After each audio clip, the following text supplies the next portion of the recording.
नमस्कार, मी अजय जयगौड. माझ्या यूट्यूब चॅनलमध्ये तुम्हा सर्वांचं स्वागत आहे.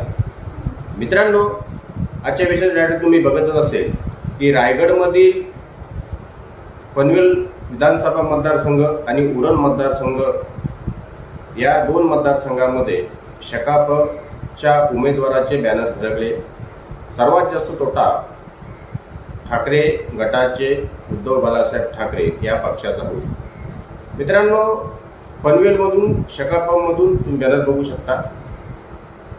प्रीतम म्हात्रे आणि उरणमधून राजेंद्र पाटील अशा पद्धतीचे हे दोन बॅनर झळकलेले आहेत. आणि मित्रांनो, तुम्हाला चांगल्या पद्धतीने माहिती आहे की दीड दोन महिन्यांनी या विधानसभेच्या महाराष्ट्राच्या विधानसभेच्या निवडणुका लागणार आहेत. आणि रायगडमध्ये मित्रांनो 7 मतदारसंघ येतात. त्याच्यामध्ये पनवेलमध्ये सध्या प्रशांत ठाकूर आहेत, उरणमध्ये महेश बालदे आहेत, कर्जतमध्ये महेंद्र थोरवे आहेत, पेनमध्ये रविशेठ पाटील आहेत, अलिबागमध्ये महेंद्रशेठ दळवी आहेत, शिंदे गटाचे महेंद्रशेठ दळवी आहेत, श्रीवर्धनमध्ये अर्थातच आदित्य तटकरे राष्ट्रवादी अजित पवार गट हे आहेत.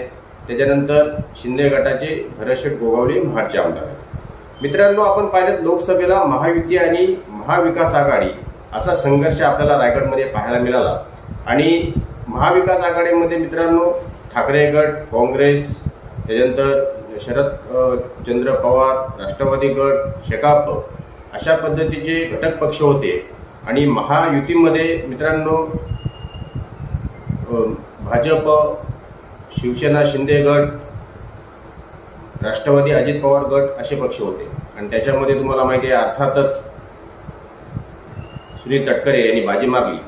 आणि मित्रांनो, लोकसभेच्या निवडणुका संपल्यानंतर आता विधानसभेच्या निवडणुका लागणार आहेत. आणि विधानसभेच्या निवडणुकीच्या अगोदर 12 जुलै रोजी जो विधान परिषदेच्या ज्या निवडणुका झाल्या आणि त्या विधान परिषदेच्या निवडणुकीमध्ये जो नाट्यमय प्रकार उद्धव बाळासाहेब ठाकरे यांच्याकडून अचानक करण्यात आला. त्यांचे सचिव मिलिंद नार्वेकर यांना ऐन वेळेला महाविकास आघाडीमधून उमेदवारी मिळाली. आणि अर्थातच जे 4 वर्ष निर्विवाद विधान परिषदेवर जाणारे शकापचे महाविकास आघाडीतील घटक पक्ष असलेले जयंत पाटील हा त्यांचा पक्ष आहे, यांचा पराभव झाला. आणि पराभव मित्रांनो झाल्यानंतर निश्चितच त्याचे पडसाद रायगडच्या निवडणुकीमध्ये होतील हे मी अगोदरच तुम्हाला सांगितलेलं होतं. आणि त्याचं हे उत्तम उदाहरण तुमच्या डोळ्यासमोर आहे. पनवेल विधानसभा मतदारसंघामध्ये प्रशांत ठाकूर यांच्या विरोधात कदाचित प्रीतम म्हात्रे उमेदवार असतील. आणि उरण मतदारसंघामधून राजेंद्र पाटील हे शकापचे उमेदवार असतील. आणि शिंदे गटाकडून ठाकरे गटाकडून निश्चितच मनोहर भोईर यांना उमेदवारी मिळू शकते. मित्रांनो, आता ह्याच्यामध्ये सगळ्यात जास्त तोटा उद्धव बाळासाहेब ठाकरे गटाचा कसा होईल हे तुम्हाला मी सांगतो.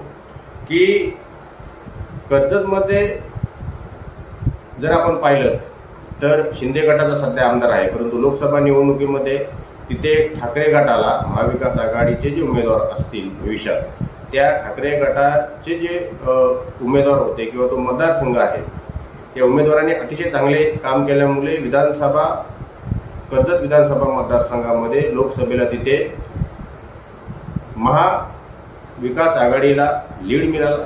त्याच्यामुळे तिथं जर का ठाकरे गटाने आपला उमेदवार दिला असता आणि शकाप सोबत असता तर एक ठाकरे गटाचा उमेदवार तिथे कर्जतमध्ये जिंकून आला असता.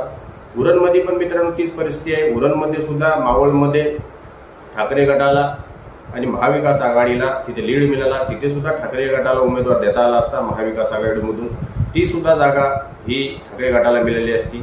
त्याच्यानंतर महाडमध्ये सुद्धा भरतशेठ गोगावले आहेत, तिथं सुद्धा ठाकरे गटाला जागा मिळाली असती आणि तिथे सुद्धा ठाकरे गटाचा उमेदवार जिंकू शकला असता.